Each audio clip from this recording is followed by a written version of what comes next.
President Cyril Ramaphosa of South Africa has pledged to help the victims of devastating East Coast floods as the death toll rose to 306 from heavy rains that washed out roads and disrupted shipping in one of Africa's busiest ports.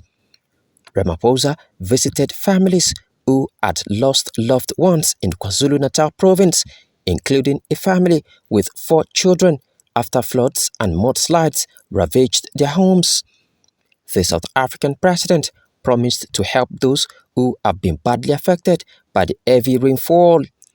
He also described the disaster as a force of nature which some people have disagreed with. They blamed poor drainage and badly built houses in low-lying areas for the high death toll. One of the survivors had this to say.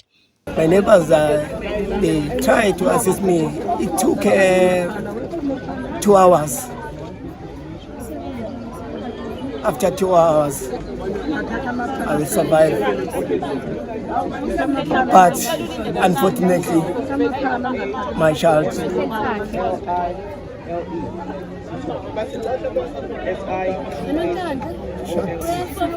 Africa's southeastern coast is on the front line of seaborne weather systems that scientists believe global warming is making deadly and predict it will get far worse in decades to come. The KwaZulu-Natal provincial government estimates that billions of rand worth of damage has been caused to properties and infrastructure, describing the heavy rains as unleashing untold havoc.